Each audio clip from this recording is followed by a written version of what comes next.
नमस्कार, मी अश्विनी तुम्हा सगळ्यांचं अगदी मनापासून स्वागत करते आजच्या या नवीन व्हिडिओमध्ये. तर आज संध्याकाळी ना आम्हाला बाहेर जायचं होतं.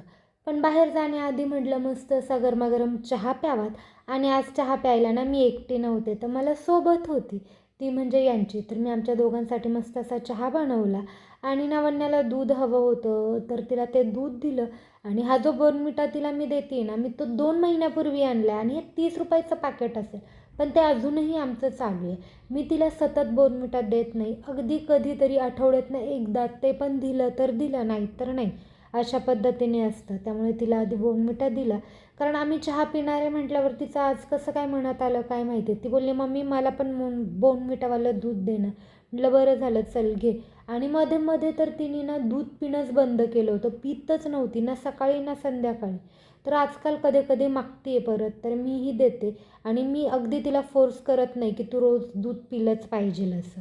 आणि इथे ना मी डाळ भिजत घातली होती. याची मी एक रेसिपी पाहिली होती, ती मला ट्राय करायची होती.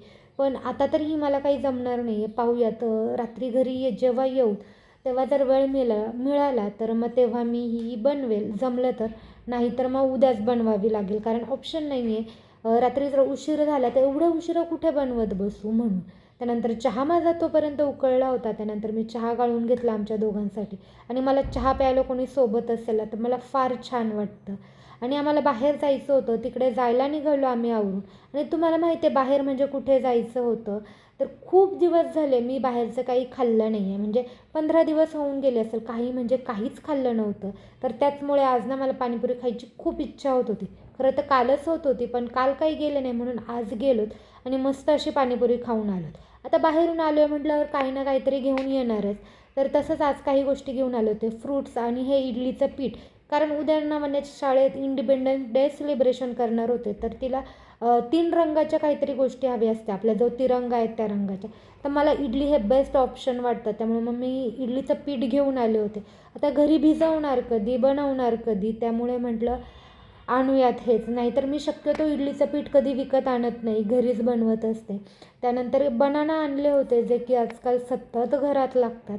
आणि हे पायनॅपल, हे ना अगदी 10 रुपयाला होतं आणि इतकुसं होतं, इतकं छोटंसं. मी तर घ्यायलाच नको म्हणत होते, पण नवन्या काही ऐकतच नव्हती. तिचं म्हणणं होतं, "घे ना मम्मा, घे ना मम्मा." म्हणून मग एक आणलं, पण ते काही छान नव्हतं, थोडंसं खराब झालं होतं. म्हटलं जाऊ द्यात, 10 रुपयाला तरी. आणि त्यानंतर ना मला दही लावायचं होतं. मी घरी जेव्हाही दही लावते ना, तर म्हशीचं दूध आणते आणि त्यानेच मग दही लावते. नाहीतर गाईच्या दुधाने लावलं ना, ते का माहिती का पण असं छान लागत नाही, घट्टही होत नाही आणि त्याची टेस्टही म्हणावी अशी लागत नाही. मी खूप वेळा ट्राय केले. आणि जर आता बरेचसे जण म्हणतील की त्याला चांगलं घट्ट दही म्हणजे फुल फॅट मिल्क लागतं. तर मी जे गाईचं दूध घेते ना, तेही अतिशय चांगलं आहे. मी गिरी गाईचं दूध वापरते, पण तरीही म्हणावं असं लागत नाही. पण म्हशीच्या दुधाने जर दही बनवलं ना, तर ते खूप छान घट्ट आणि विकतच्यासारखं होतं. मग त्यासाठीच दुपारीच मी दूध आणलं होतं, ते गरम करून ठेवलं आणि थंड झाल्यावर विरजणामध्ये घालून छान असं मिक्स केलं. आणि उद्या याचं इतकं छान असं घट्ट दही होईल ना, की अक्षरशः वड्या पडतात, इतकं छान दही लागतं. आत्ता आहे ना रात्रभर हे बाहेर ठेवायचं, म्हणजे छान असं दही बनतं आणि सकाळी उठून फ्रीजमध्ये ठेवलं की अगदी व्यवस्थित असं दही सेट होतं. आणि मला ना मी ही जी डाळ भिजवली होती, ज्याची मला एक रेसिपी बनवायची होती, ती तर काही बनवून झालंच नाही. आणि आता एवढा उशीर झाला होता, केव्हा बनवणार, कारण बाहेरून आल्यावर मनूचं जेवण बनवलं, मनूला जेवायला घातलं, त्यामध्ये बराचसा वेळ गेला. मग ती डाळ मी फ्रीजमध्ये ठेवून दिली. याची जी रेसिपी ती आपण नंतर बनवूयात.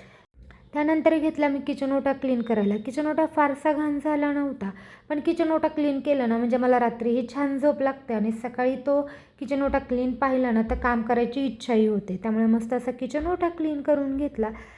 त्यानंतर आम्ही गेलो होतो शतपावली करायला, जे रोज संध्याकाळी आम्ही जातो. आणि शतपावली करायला आमच्या इथे एक दत्त मंदिर आहे, तिथे आम्ही जातो. तर तिथे गेल्यावर आम्ही थोड्या वेळ बसतो आणि नवन्या खेळते, म्हणजे दोन्हीही कामं होऊन जातात. आणि म्हणून आजकाल कुत्री मांजरी पाहिल्यावर किंवा गाय पाहिल्यावर अशी ओरडते, जसं काय ती त्यांना बोलवते.